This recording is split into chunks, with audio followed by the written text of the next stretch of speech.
Good morning. There's a law that states that action and reaction are equal and opposite. So if you hit the wall by using a certain kind of force, the force that you hit the wall is the same force that the wall is going to react to resist that force. So that is why we say action and reaction are equal and opposite. So in this video, I want us to look after of what I call the aftermaths of the Kenyan elections. After the elections, where does the country stand? Where are we headed to? Tunaelekea wapi? Tuko wapi? Na ni yapi ambayo yanaweza kutokea katika siku za baadaye na hivi karibuni. So if you are joining this channel for the first time, this is Gachis Kaiman TV, the tallest man in Black Africa. Kindly subscribe to this channel if you have not. For our viewers, very humbled for your subscription. Continue liking our videos, commenting. Let us continue interacting. This is one way of healing for those who lost and one way of celebrating for those who won. So the first effect is that Raila comes out as a hero. If there's one person who is celebrated in this election, it is none other than Baba himself. Kwamba, despite the fact that it was rigged out, the perception out there, he is a hero. And if you want to know this, try to touch him. In fact, yesterday, I saw some people in Githurai that were trying to, sijui kama ni jeneza walikuwa wanajaribu kutengeneza, sijui ati wapeleke Bodo. And I thought they were playing with fire. In fact, the peace of this country revolve around Raila Amolo Odinga. Because whatever he says, watu wanafuata na wanakubali. Na kama kuna mtu ambaye anajua hivi, it is none other than Uhuru Kenyatta. You remember when his airplane, his helicopter was hit by some stones when he was in Karijiland. You remember what Uhuru Kenyatta said? Alisema kama huyo mzee angegogo unafikiri hii nchi ingekuwa wapi? So he comes out strong. Na jambo moja ambalo ningetaka watu wajue ni kwamba I have been looking at Raila Amolo Odinga after the elections, and when he is talking, the guy is calm, the man is calm, the man is composed. And ukiangalia sio kama Uhuru Kenyatta. Uhuru Kenyatta comes out as a very bitter person, somebody who cannot even I don't know how he's going to move forward. Kwa sababu hivyo ndivyo ambavyo ilivyo. When look even at Mother Caroline Raila Amolo Odinga, unaona watu ambao wako wamekubali matokeo lakini hawajaridhika. But when there is no bitterness, that's the one thing I've always found very funny about Raila Amolo Odinga. And maybe in the coming videos, I will talk about the lessons we can learn from Raila Amolo Odinga, because every opportunity is a learning lesson. The other thing that is likely to happen, or something that has happened, is that Ruto definitely suffers from illegitimacy. Kwa sababu ukiangalia utaona kwamba somehow Ruto won the elections unfairly. And utaona kwamba the fact that it was even contested, the fact that there were some foreigners who infiltrated the servers, the fact that even the judges used a very strong language. Actually, this is a way that I'm saying that William Samoei Ruto will suffer what we call illegitimacy. Kwa sababu, and I have a big role to play. And this is something that affected Uhuru Kenyatta in 2013, 2017. And that is why he went to Baba. That's why he went for the handshake, for the sake of legitimacy, to gain legitimacy. And when he was trying to do this, he lost all his supporters. Yes, he won the legitimacy test, na tena akaonekana ni mtu ambaye anaunganisha taifa, but he lost all his voters, supporters. Is William Samoei Ruto willing to do this? I doubt, because I think he has learned the lesson. The other effect of these elections is that the country is hopelessly divided down the middle. In fact, we have two countries in one. And that is why you hear some people become extreme. They are talking of secession, something I think they should not be allowed in the constitution. And si jambo nzuri kulizungumzia wakati kama huu. We have not reached there. And others talking of irredentism. Irredentism is when we have people breaking away and joining another country, like the Somalis wanted to do to join Somalia. That is called irredentism. The country is hopelessly divided. We have two countries actually. And that is why, even if Samoei Ruto will become the president of this country, Baba will always be seen as the leader of the other faction.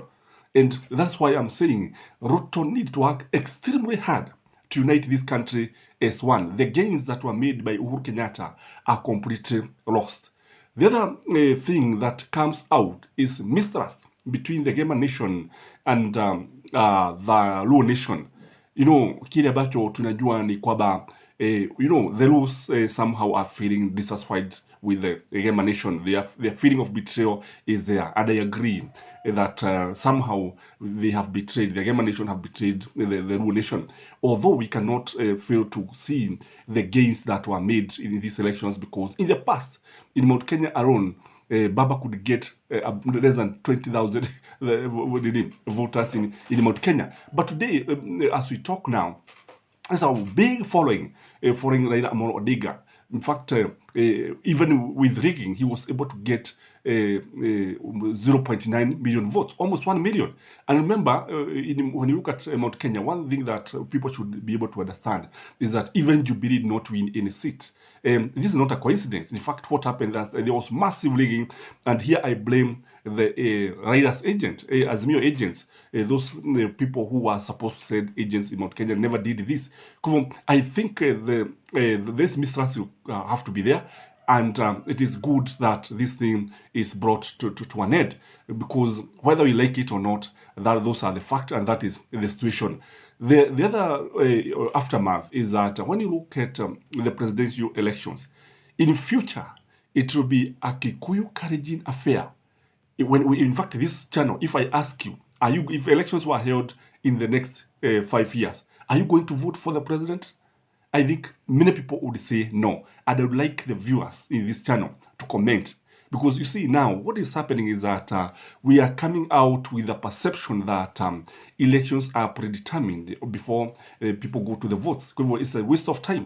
Ndio unasikia watu wakisema hata ni vizuri watu warudi kwa mlolongo, kwa sababu Moi's days seems to have been better. Because what we have now is self-taki rigging, high-tech rigging, something that cannot be able to see easily, something that is even confounding the judiciary. Kwa hivyo kile ambacho kipo ni kwamba in future I can tell you this country will suffer massive voter apathy, and even in the Kalenjin and the Gema nation utaona kwamba si watu wengi ambao wanajitokeza kwa sababu mashindano hayatakuwa makali. The other thing that is likely to come out is that when you look at the Supreme Court, it comes out as tainted. The trust that was there. Maraga made something that made people to trust this Supreme Court. Na najua vizuri ya kwamba when they were talking, when they were giving out the judgment, we saw the harsh language, we saw the tone, we saw how the attitude towards Raila, towards Azimio. It's like walikuwa wamefanya makosa kwenda kule mahakamani. Kwa the court, the apex court, inatokea kama that very much tainted. The trust is there, and we cannot continue trusting, putting our hope in a divided or with a court with preconceived opinion or judgment. The other thing is that the war on corruption suffers so much. In fact, it suffers what I call stillbirth. Kwa sababu sidhani Gachagua atapigana na ufisadi. Sidhani. Do you think he is going to fight corruption? What about his case that is already in court? What is the nini? What do you think is going to happen? Do you think ataachilia zile pesa zake ziende hivi? And you see, the corruption and its ugly face will hit this country hard. And this country is headed to the dogs. That one I can attest. Kwa sababu sioni Raila akiendelea kupigania na watu ambao hawana shukran, watu ambao hawana nini. In fact, Raila should rest in his home and maybe in his community, meeting his friends, and even whatever you want to do. But he should leave now this war to this guy. Let the country suffer the consequences, because watu wanaona kwamba hakuwa anafanya vile ambavyo because people are very ungrateful, by the way. Human nature, people are very, very ungrateful and very unkind, kwa sababu they were given a very good option, but they went for Barnabas. But there's nothing we can do about it. We have to accept and move on. The other thing is that democracy is stifled. Kwa sababu unaona, when people go to the vote, to the elections, and the will of the people is actually doesn't count, because what we have now realized is that voters don't count. The people who count vote matters. Now it is coming out very clearly. So democracy has suffered a big blow to democracy. And then something else is about the economy, which suffers. The free movement. And you see, people were free to move in any part of the country. But now, because of this suspicion that is, because of this division among the Kenyan tribes, you see, the movement of people will be halted somehow. And you see, the investment will suffer a lot. Because when people feel not to be very secure in certain regions, you see, they cannot invest there. They cannot build permanent structures there. Again, the issue of brain drain, whereby professionals go to work out in the country. In fact, many people here, given the opportunity, would not want to come to live in Kenya. And those who are in the diaspora would not wish to come. Kwa hivyo ni mambo ambayo yameleta mgawanyiko mkubwa sana, mambo ambayo sio ya kupendeza sana katika nchi hii. The other thing is that Kikuyus will forever be indebted to the Luo. That feeling will always be there. Remember how Jaramogi sacrificed his ambitions. In fact, Jaramogi was supposed to be the first president of this country, if you don't know. And he said, Uhuru, alisema Kenyatta na Uhuru. Kwamba unajua Kenyatta alikuwa korokoroni. Na akasema kwamba this country could not get independence if Jaramogi was in prison. In fact, the colonialists wanted Jaramogi to be the president of this country. Lakini he sacrificed his ambitions. Again, Raila Amolo Odinga, remember his Kibaki Tosha declaration 2002.